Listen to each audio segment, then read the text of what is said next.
Yes, sir. All right. Then we're ready to proceed. I'm going to, even though this was initially begun as a child support matter and Ms. Hewitt was listed as the plaintiff. This moment instantly flips the courtroom dynamic. Even though mom started this case over child support, now dad carries the burden. That means he isn't just defending himself, he has to prove why custody should shift, which is a major legal hurdle. And if a judge openly gives you the first say in a parenting plan battle, it means the court expects you to have real evidence, not just complaints. The matters that we now are dealing with are all brought by your client, so we're going to allow your client to have the first say in the matter. He'll proceed. He'll have the burden to show what needs to be done in the case. So, Ms. Hendrickson, do you wish to make an opening statement?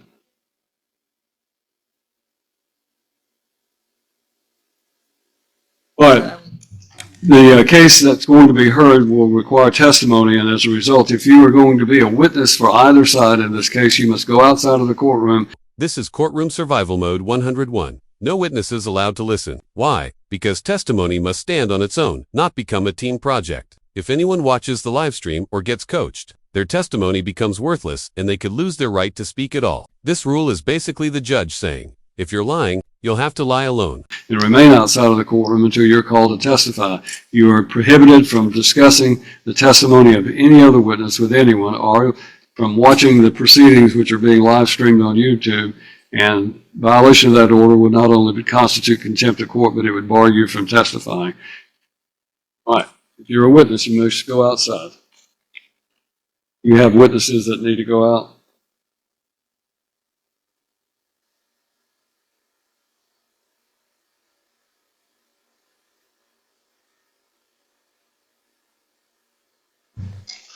Judge, I would request the 12-year-old Miss Sophie also. I'm not sure if she's going to be called to testify. Not testify. That's fine. So whoever's in this courtroom is not going to be prohibited. It's not going to be allowed to testify unless they're a party at this point. So. Judge, just to clarify, the contempt actions that we filed previously, those have been dealt with. So the only thing that's before the court is basically the final hearing, the establishment of parenting plan. And so I'm hoping that it will not take very long today. And so just a brief procedural history, since this case has been going on since last year. As you've stated, Judge, back in March of 2024, my client has filed a petition for paternity in response to a child support action that was filed against him where he was ordered to pay $800 per month. In May of 2024, he was confirmed as a biological father following a DNA testing. And then in July 8 of 2024, he filed a motion for a temporary parenting plan on the basis that Ms. Hewitt was not being cooperative with visitation time with him. And that was heard August 31st of 2024, where Your Honor ordered supervision at the mother's home. And I believe that this was largely based on the fact that the mother claimed that the child had medical issues, heart conditions, nonverbal autism, and things of that nature. And so you were not comfortable with father having unsupervised visitation at that point. And so father attempted to have visitation from August 31 all the way to November 19 when I was hired in this case. From August to November, father had difficulties with this supervised visitation, resulting in us filing for contempt actions and motion for Christmas visitation. That was heard November 19, and Your Honor did allow my client to have unsupervised visitation overnight. That was the pattern building here. Multiple claims of medical issues, blocked visitation, and emergency motions piling up like parking tickets. When a parent repeatedly controls access to the child while claiming the child has serious medical conditions, courts start looking for something tricky. It can raise red flags about medical manipulation or gatekeeping, both of which can destroy custody rights if proven. For the Christmas time, but kept the same visitation for my client. And that day also, the mother maintained all of her claims that the child had some rare condition. He was going to therapy throughout the week. He was getting speech, OT, ADA, physical therapy. And so based on that, again, my client stayed in that same visitation. And so then we fast forward to January 29. At that time, I had subpoenaed all of the medical records and the TEIS, the Tennessee Early Intervention records, and the school records. And we had a hearing January 2029, resulting from our motion to appoint my client as a temporary parent, primary residential parent. At that point, we were so concerned of what we found. And in that hearing, Judge, you did found that Mrs. Hewitt had delayed access to certain services with TEIS for about a year, physical therapy, speech therapy, developmental therapy. There was an ophthalmology consult that was not done for months. Ashton had a cardiology appointment that was not done, well baby checkup, and that's in the order, Judge. And so at that point, Your Honor did not find that Ms. Hewitt was credible in her testimony, and you appointed my client as the temporary primary residential parent, and then awarded Ms. Hewitt a weekend visitation, and the child support was suspended at that time. February 25 of 2025 of this year, Ms. Hewitt then hired an attorney. We had to file a second criminal contempt because at that point, your order was for Ms. Hewitt to return the child after her visitation to Mr. Fenton. And by May 14 of 2025, you heard two motions, actually three motions, all of my contempt motions, and Ms. Hewitt's motion to reconsider the January 29, 2025 motion. You denied that motion to reconsider, and then you found Ms. Hewitt guilty of 2 counts of criminal contempt, specifically that was 2 days in February where she refused to return the child. And you had suspended the 20 days of incarceration at that point. And then you also, Judge, modified the pickup time from 4 p.m. and my client was supposed to pick up. So that way we prevent, further issues. And then also on that day, we were supposed to be heard on this motion for the permanent parenting plan. But because Your Honor was considering the fact that the lawyer was just hired that time, that you were giving him some time to get acclimated with the case, you continued that, and then here we are today. And so, Judge, our goal is to finalize this case and finalize the parenting plan. And also, Ms. Hewitt, obviously, his lawyer had withdrawn by July of 2025. It's been well over the 30-day period that you gave her, so she hasn't hired a lawyer, obviously. We had filed a proposed permanent parenting plan initially, but that has now changed, and so I am going to present an amended one just based on the recent events that happened in the interim from May when we were here to today.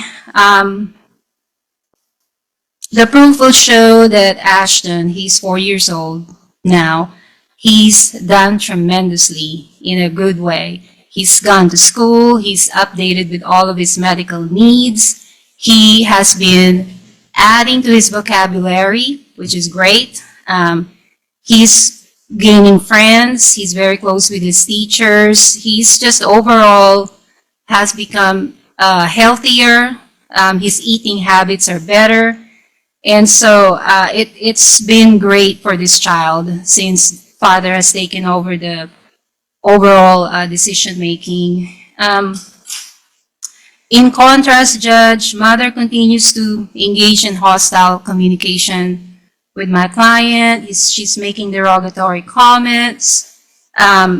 So mother's visit started February 7 of 2025, every other weekend. So she would have had 15 weekends from that time. Out of the 15 weekends that she was awarded, she only exercised 5.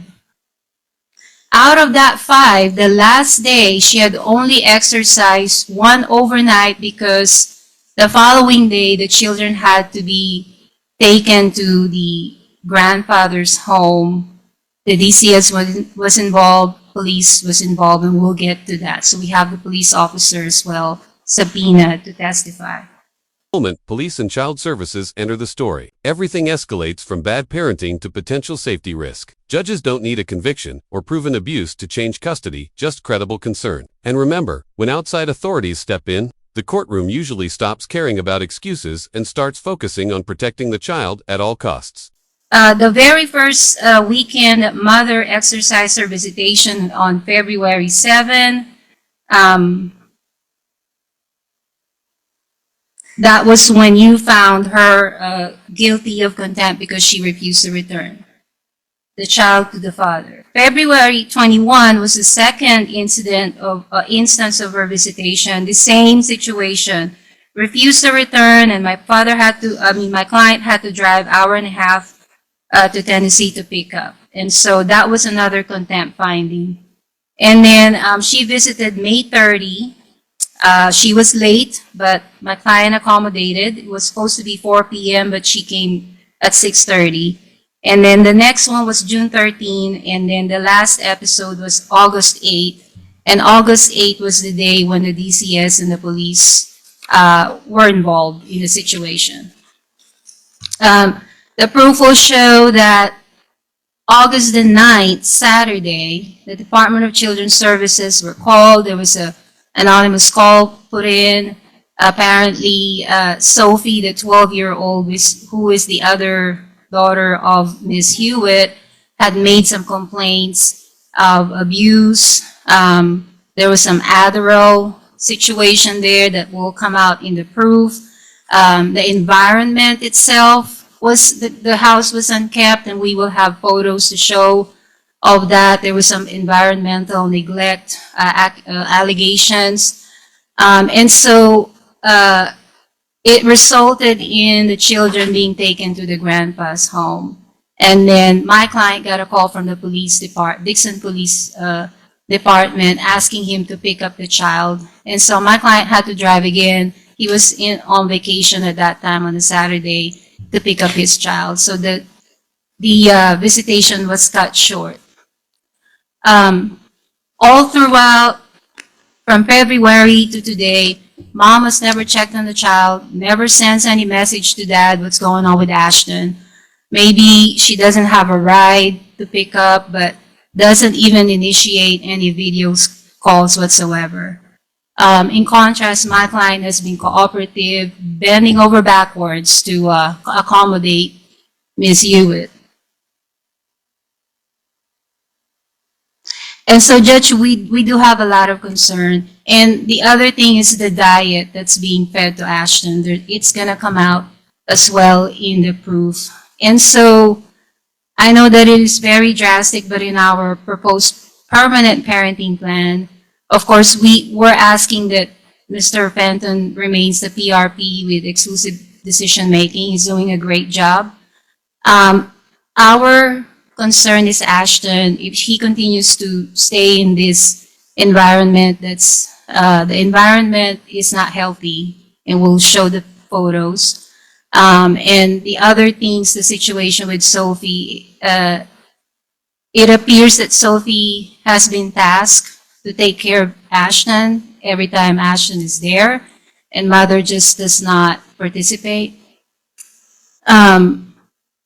My client is asking that mother's visitation just occur in the county where he lives right now instead of overnight, unless Ms. Hewitt can show otherwise that she's fit and capable. And we're asking Friday from 5 p.m. to 8 p.m., Saturday and Sunday 8 a.m. to 6 p.m. And these are the same schedule that Mr. Fenton had when he had to come here. So I feel like it's only fair that she gets the same. And we're asking that mother is to pick up and drop off from Mr. Fenton's home. We ask that that applies day to day. And then for the summer, my client is asking that he gets at least 2 consecutive weeks for the first and second months of the summer.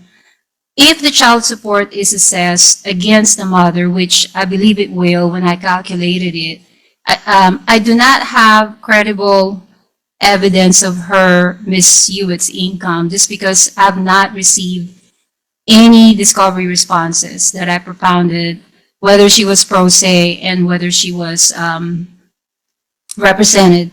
And so we would ask that the income be imputed per the child support regulation. However, Ms. Fenton does acknowledge that Ms. Hewitt will incur travel expenses and he wants her to see the child.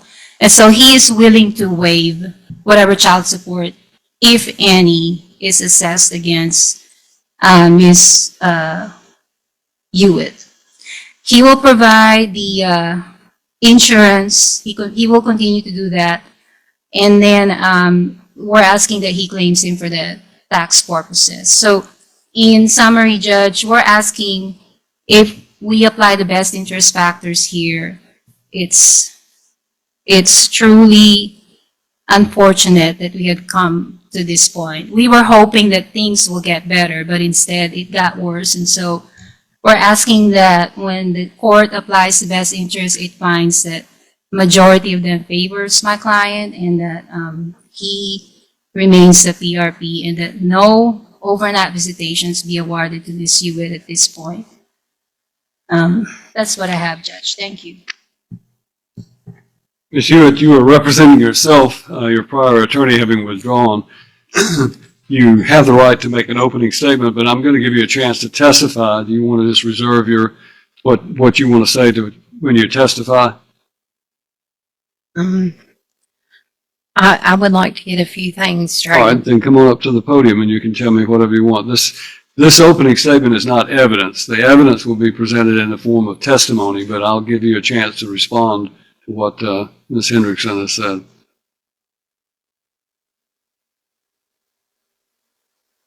Ashton was never out of school or I've got his schoolwork, his attendance, his IEPs, everything, his doctor's appointments. Now his cardiologist switched to different companies.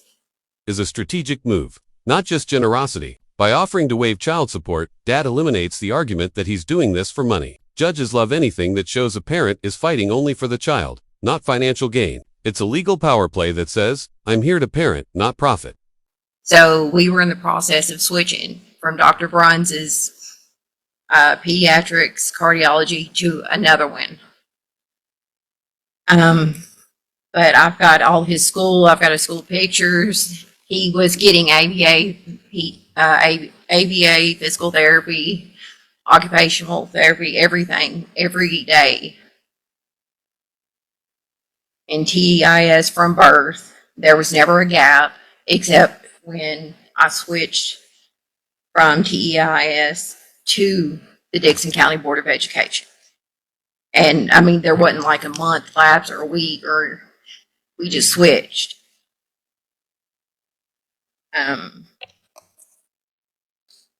Now you have your daughter here to testify. She's not going to testify because she's in the courtroom. Why do you have her here to sit in and listen to the testimony that's going to be? I'm not. She wanted to come for. You think it's in her best interest for her to listen to the things that you've heard Ms. Hendrickson, what she says that they're going to present? Do you think it's in your daughter's best interest for her to be sitting in here and listening to this? Now I know. No, I don't think it is. Well, then let's have her step outside and sit in the. Yes, sir. There's a lobby area that's quite comfortable. She'll And be her able to sit cousin's out there. All right. I guess that's all I have to say right now. I don't know what else to do. All right, let's have a seat. Mr. Fenton bears the burden of showing why he should be the primary residential parent on a permanent basis, so we'll go ahead and let him present his proof. Ms. Hendrickson, you call your first witness.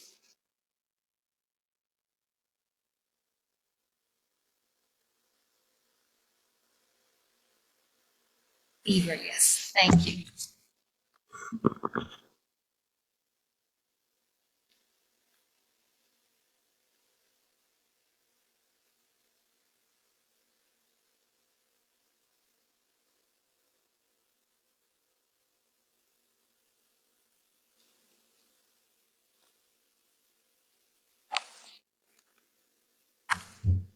Officer, if you'll step right up here, please.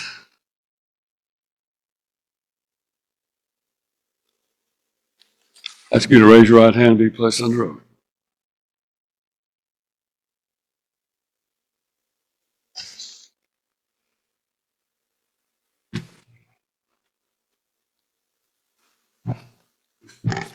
Pull the base of that microphone up towards you there. That base will slide if you can pull the base of it towards you. I think that's good. Thank you. Good morning, officer. Would you state your name for the record, please? Officer Brandon LaPever, Dixon Police Department. Okay, so you're employed with the Dixon Police Department, is that right? Yes, ma'am. And what is your position there? Patrol officer. Okay. And are you familiar with the parties sitting here today? Yes, ma'am. Okay. And did you come upon them on August the 9th of this year? Yes, ma'am. Okay. And then will you tell the court what was the reason for your, so you had an interaction with which party? Miss Hewitt. Okay. And so tell the court why you had an interaction with Miss Hewitt. On the 9th, we received from dispatch a complaint calling in, asking or reporting poor living situation for the children. She asked that we do a welfare check. I spoke to her a little bit, just explained to her what we could do. We could do a welfare check on the child, and she asked that we do that. Okay. And who had made that call? As I believe it was if I recall correctly, it was the aunt of the Miss Sophie. Okay. Okay. And then and what happened next? Did you proceed to check So on we the proceeded home? to 313 Martin Luther, make contact with Miss Sophie, and I'm not familiar on the other child's name. The little boy that was there with her. Okay. We made contact with them outside, and asked if their mother was home. I believe she called her mother on the phone, and then I went inside, spoke with the mother, and Officer Martin stayed outside and spoke with Sophie. Okay. So when you got there, did you testify that you encountered Sophie and the little boy? Is that right? Yes, ma'am. Just They the were two outside. of them? They were outside, and the little boy was playing in a pool with some bubbles, and mother was inside. Okay. And then did you talk to Sophie, or who did you talk to first? I talked to mother first, Okay. Miss Hewitt. Okay. And then did you go into the house? Yes, ma'am. Okay. And what did you observe as you were there in the house? I observed clutter, chemicals on the floor, trash on the floor, open baking soda in this bathroom, the middle bathroom, clothes all piled up in the child's room, food. Their kitchen was very dirty. There was canned food in there. I believe there was some snacks and stuff for them to eat. The You go ahead. okay. The freezer was stuffed full of just random things, very dirty as well. The fridge didn't have a light in on it. It was barely working, so a lot of their stuff was in the freezer due to the fridge not working. Miss Hewitt reported that she did tell her landlord that she's having problems. Okay. But they had not responded yet. Okay. You were handed those photos. Are they familiar to you? Yes, ma'am. Okay. If you would just go over those, and do they fairly depict what the condition of the home was when you were there?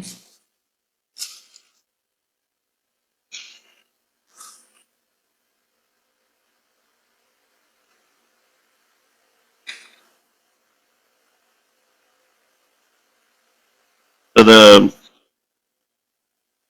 they do. Okay. The picture of the kitchen that was taken at this point, the mother had already started cleaning up. Okay. Okay. So it was even worse than what those this picture pictures. is. Yes. Okay. And you testify that you saw cleaning materials and chemicals that were There was open. bleach, 409, Ajax, baking soda, everything within a child's reach to get to it. Okay. And Judge, I would ask to put that in an exhibit, the collective photos.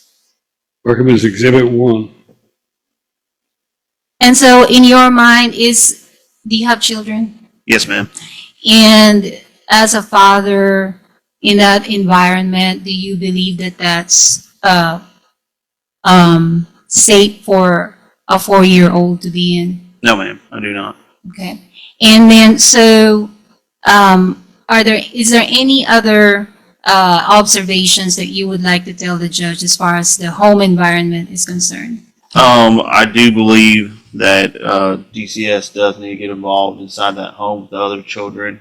And I know we're here about the little boy. But the Miss Sophie reported to us that the mother, every time DCS would come and they would leave, she would abuse her, call her names, and smack her wrist. She ended up grabbing her wrist so hard she has a little cut on her wrist. So How old was this child? so the initial report was for Sophie, but then we realized that father had primary custody over the son, so we sent him with grandpa, and we convinced mother to let 12-year-old go with grandma as well. Okay. Is there any issue about maybe drugs and things of that nature? Was that discussed? So Miss Sophie, the daughter, the 12-year-old, advised that her and Miss Hewitt are prescribed Adderall. I believe Miss Hewitt has a slow releasing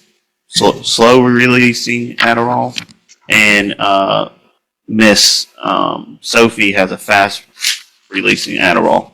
Her mother started abusing her prescription of Adderall. She went back to the doctor and advised him of it, and due to that, the doctor stopped the medication for Adderall for the daughter, according to the daughter's statements. Okay. And so, have you been back into the home after that day that you visited it? I have not. No, Okay. ma'am. All right. And as far as you know, do you know anything about the DCS situation, the case? I have not followed up with it. I do plan on asking, I think their case manager is Misty, Okay. how's it going, but they haven't called me or asked me anything about it. Okay. And so, but that situation resulted in the two children being moved over to the maternal grandfather. Is that right? Yes, Okay. to his dad, I believe. We requested DCS to come out that day. Okay. They did not find it probable to come out, enough reason to come out. Okay. So they spoke with Miss Hewitt, and they spoke with, and we kind of, Misty, I believe, convinced her to let Miss Sophie go with the boy to their grandfather's. Okay. So there was enough concern there that you all decided to have the children taken away Due to the from statements that of the home. child of what she was saying was happening, and her emotional state, and then the house condition, I believe that DCS should have came out that day. Yes, ma'am. Okay. Is there anything else that you would like to tell the court about this situation? Yeah, ma'am. That's all the questions I have, Judge. Ms. Hewitt, you have the right to ask this officer questions, but it must be in a question form. Do you want to ask a question? No, sir. All right. Officer, it's my understanding that you contacted DCS, but they decided it was not, for some reason they did not come out. Yes, sir. They didn't give you a reason? No, they said, can she go somewhere else, the 12-year-old? I understand they're somewhat overwhelmed, but basically that's why she went to live with her grandfather or stay with her Yes. So DCS was able to convince the mother to just let her go for the weekend and the son to the grandfather's. But then the mother stated that the grandfather's also abusive as well. So, it was in a bad situation, and I believe DCS should have came out, but they didn't find enough probable cause to come out fast enough, I guess. All right. Yes, sir. Thank you. Are we releasing him for Yes, the- Judge, thank you. You may go about Thank your you, business. officer. Thank you, sir. I would report to the court judges and officer of the court that there is a DCS case that they are handling the Sophie mother situation. Judge, my Is next, Sophie the child that was here in the that courtroom? was here, yes, Judge, yes. All right. Call your next witness. Miss Elizabeth Wires, she's also outside. Moment is chilling. The judge is practically stunned that mom brought a 12-year-old to watch a trial filled with accusations, neglect claims, and possible abuse. Judges view that as emotional harm, even weaponizing a child in litigation. In custody wars, exposing kids to courtroom drama is an instant credibility killer.